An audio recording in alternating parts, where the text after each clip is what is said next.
ముస్లిం మత పెద్దలకి క్రైస్తవ మత పెద్దలకి ఇచ్చేటటువంటి వేతనాలు ప్రభుత్వం సాధారణంగా ప్రభుత్వాలు మత పెద్దలకి వేతనాలు ఇవ్వడం ఏంటో అర్థం కాదు. అదే వెంటనే మనకి కోపం వచ్చేవాడు పంతులు గారులకి జీతాలు ఇవ్వట్లేదు అంటారు. పంతులు గారులకి జీతాలు ప్రభుత్వం జేబులో నుంచి 5 పైసలు ఇవ్వదు.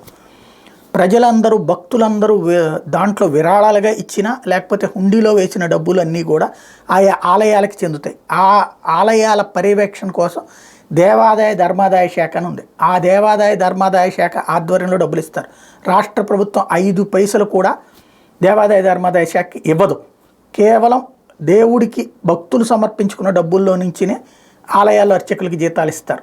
అలాగే ఇతర ప్రైవేటు ఆలయాలు ఏవైతే ఉంటాయో వాటికి సంబంధించి అక్కడ ఉన్నటువంటి భక్తులు వేసిన విరాళాలే తప్పించి ప్రభుత్వం 10 పైసలు ఇవ్వదు.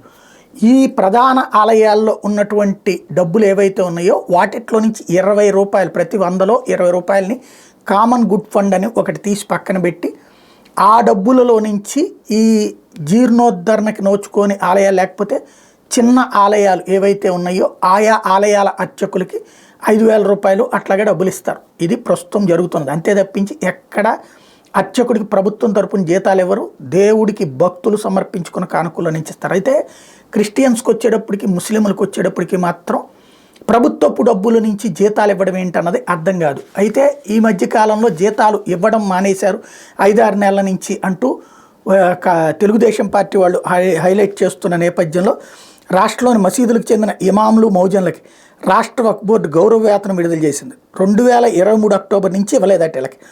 2023 అక్టోబర్ నుంచి 2024 మార్చి వరకు టోటల్గా 45 కోట్లను ఆయా మసీదుల ఖాతాలకు ఏపీ రాష్ట్ర వక్ఫ్ బోర్డు జమ చేసింది.